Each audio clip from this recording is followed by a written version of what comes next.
A mega project. It's a loud and memorable word. What's the first country that pops into your head when you hear it? Probably China, Saudi Arabia, or the United States. But for Central Asian states, since 2022, there's only been one country linked to a mega project: Afghanistan. It's hard to imagine Afghanistan and mega project in one sentence because the country's been in crisis for many years with no clear way out. However, there is indeed a mega project, and it's no coincidence that it's been on the minds of high-ranking officials in Afghanistan's neighboring countries because Afghanistan is building an artificial river that could deprive other countries of a crucial resource: water. The idea of building such a mega project actually started floating around in the minds of the Afghans back in the mid-20th century, and it all began with Muhammad Daoud Khan.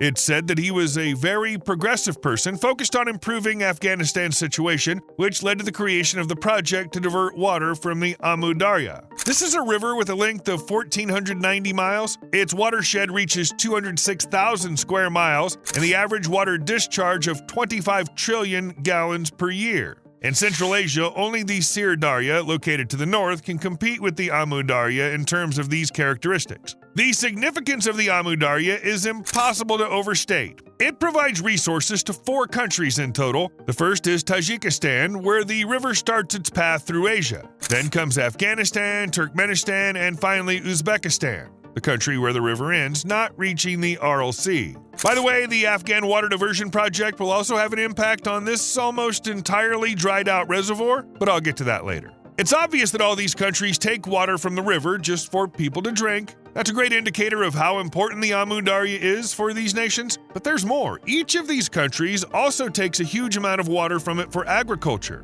And if it were just a small part of the economy, then the importance of the Amu Darya could be downplayed a bit, but all 4 countries mainly focus on this area, so each of them reacts strongly to any changes in the river's condition. It was once good news for all that the plans for an artificial river in Afghanistan didn't get past the thinking stage, but then came March 2022. Afghan officials announced that construction of the canal had begun. Later, in January 2023, a photo surfaced showing that the Afghans were really picking up the pace. All of this looks a lot like what Muhammad Daoud was thinking about back in the last century. And the guess turns out to be true. Afghanistan's starting to reveal the entire process of building the new Asian mega project called Kash Tepe Canal.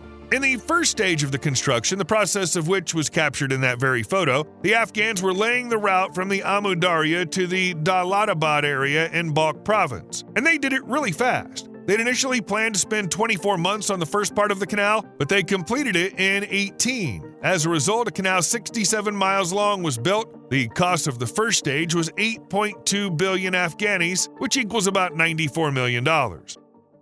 By the way, as it's claimed, all project funding comes solely from domestic revenue, no international aid from various funds or countries. Yes, $94 million is about 8% of the domestic revenue Afghanistan collected in the first 8 months of 2022, but it's unlikely to be a major obstacle because according to some estimates, the canal will bring in $500 million a year. The second phase of the construction project began in the Daulatabad area of Balkh and is still ongoing in the Ankoy district of Faryab province. The most recent updates from the end of December 2024 mention that the second phase is nearly complete. Authorities state that 81% of this section of the Kash Tepe Canal is done. If we look at the project as a whole, it's already 61% done. They've already built a 110-mile canal, and all this since March 2022, that is, in less than 3 years. To get a sense of the scale, take a look at how far the canal's been dug so far. The speed of construction's especially impressive when you consider that the Afghan project includes surveying work and soil studies. They're building extra infrastructure like bridges over the canal and integrating underground irrigation pipelines. Thousands of trees are being planted to stabilize the soil and prevent erosion. After all, it's just an enormous amount of earthworks. Up to 35 million cubic feet of soil are removed every day. But the amazement at how quickly so many complicated tasks were done disappears once you find out how much energy the country put into constructing the Kash Tepe Canal. Over 200 subcontractors and about 5,500 people are working on the project using 3,300 pieces of construction equipment around the clock. This huge team still has quite a bit of work ahead. The total length of the canal will have to be 177 miles. Afghanistan will invest an enormous amount of money in it. Of course, it's not billions of dollars like in the case of China or the US, but $684 million. But can you imagine how much that is for a country where about $94 million is 8% of the domestic income? Plus, due to the rush and the limited resources, Afghanistan is bound to face problems. Why can we think of that? Well, there have already been challenges.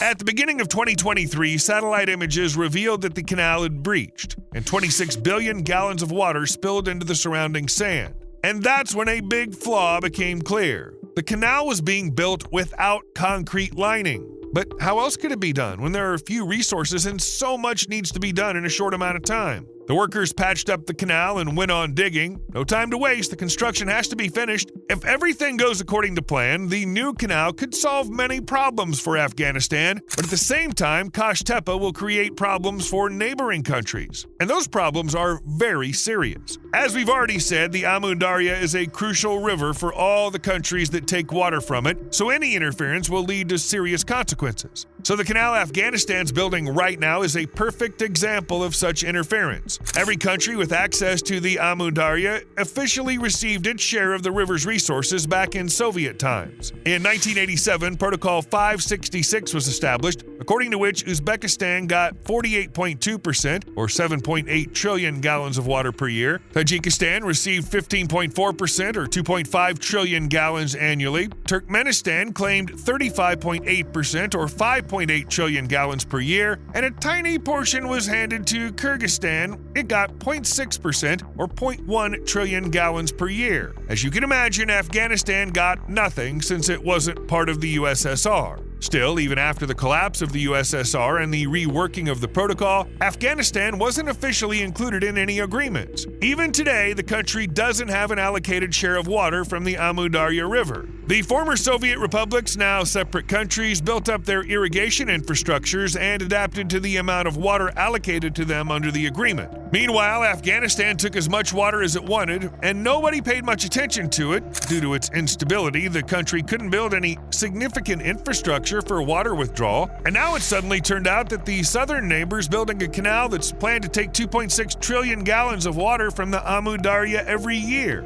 Everyone's surprised. But this canal could become a real disaster for two specific countries, Uzbekistan and Turkmenistan. Why? They're downstream from where the water's going to be taken.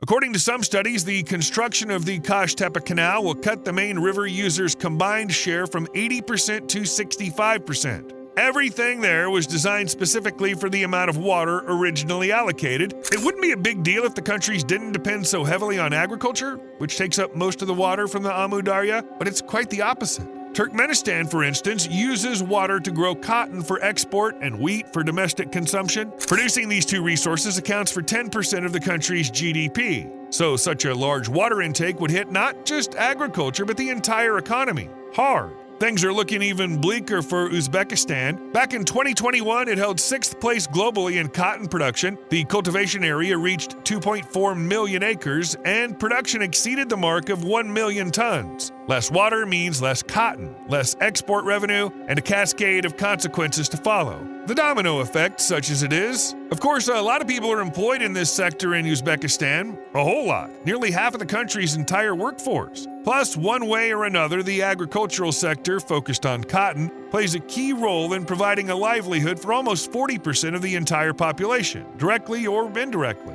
Uzbekistan has another huge problem, and it's all about taking water from the Amu Darya. Here it is. This is a very recent photo, and here's a comparison with how this spot looked back in 2016, and here's 1997. Still don't get it? That's the Aral Sea right in front of you. If you visit its southern part, located in Uzbekistan, you might not even guess that there used to be a sea here. The ships are the only thing that reminds you of the place's past. The rest is just sand, like a desert. Although not like, it's actually a desert now, called Aralkum. How did this happen? There are many reasons, but one of them is the decrease in the flow of the Amu Darya, which used to flow into the sea but then stopped reaching it. Blaming just one country for this is wrong, because everyone who took water played a part in this disaster. They've already taken so much water from the river that even without the Afghan canal, the flow of the Amu Darya has dropped so much that it no longer reaches the Aral Sea. However, with the appearance of the Kashtepa Canal, the situation will get much worse and Uzbekistan will suffer the most.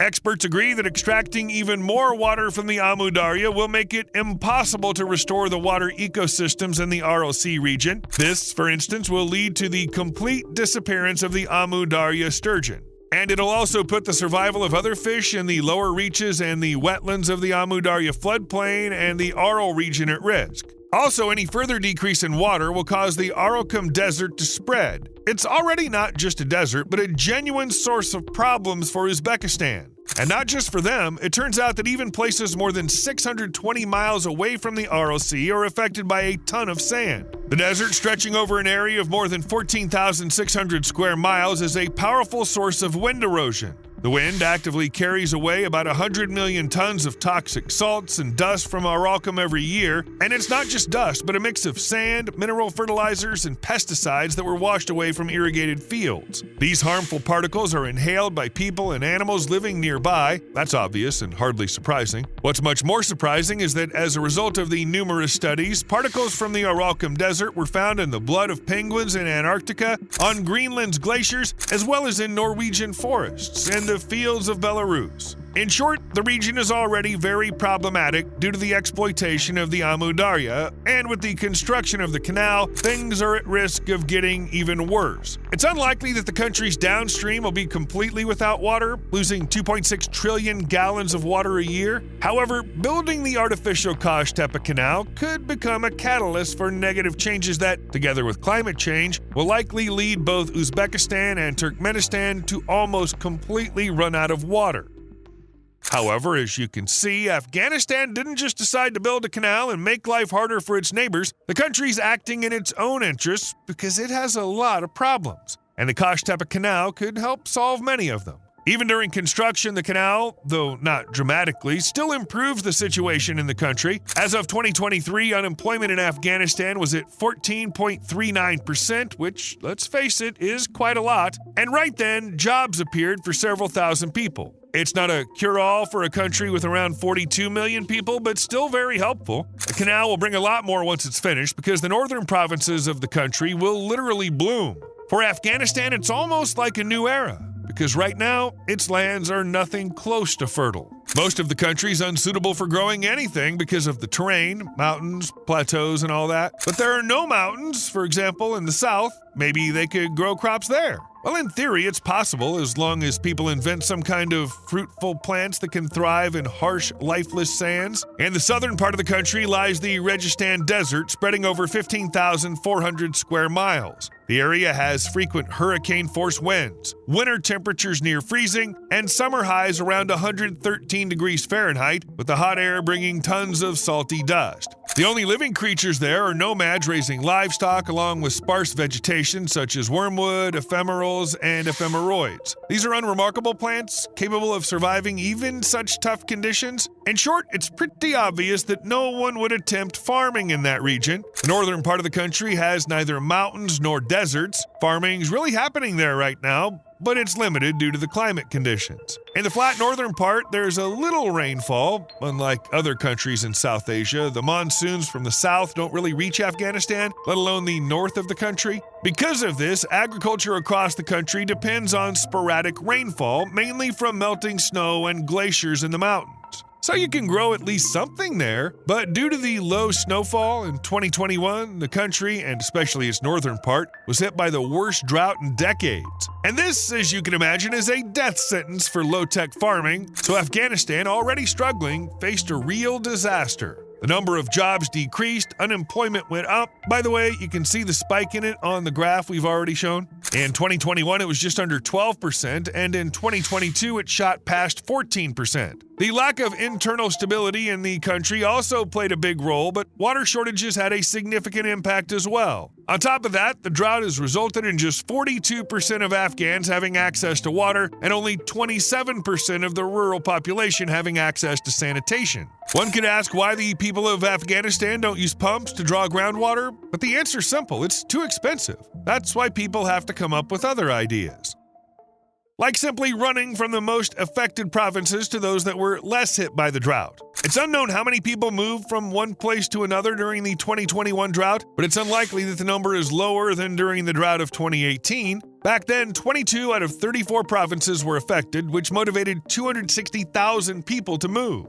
The new climate crisis also brought hunger to Afghanistan, which was already struggling with food shortages. It'd be one thing if the drought were a temporary thing that would end soon. Unfortunately for the country, no positive change in the climate is expected. What's worse, the situation is getting worse with the growing population. And this is when it becomes clear why Afghanistan is digging the Kosh-Tepe Canal so quickly. It's in a rush to at least partially fix the situation in its country, especially in the northern region. And this is despite the fact that the artificial river will seriously harm neighboring countries that share the Amu Darya River with Afghanistan. According to the plan, the canal in Afghanistan will irrigate 1,360,000 acres of dry and abandoned northern lands. First of all, thanks to this, people who suffer from a lack of water will have something to quench their thirst. This alone justifies building such a huge canal, but of course the positive effects don't stop there. Agriculture can develop in the north of the country at an unprecedented speed and scale. Can you imagine how much useful stuff could be planted on 1.36 million acres of land?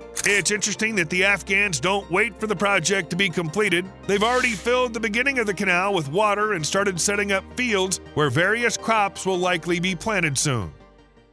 Once the project is done and everything that can be irrigated is watered, the northern region will definitely forget what hunger feels like. In fact, all of Afghanistan will likely experience the benefits of greening up the dry plains. And it's not just because of the huge amount of food that could either stay in the country or be exported. As many experts say, the emergence of new agricultural lands will provide jobs for 250,000 people. Now, that's a real contribution, way bigger than the 5,500 jobs during construction.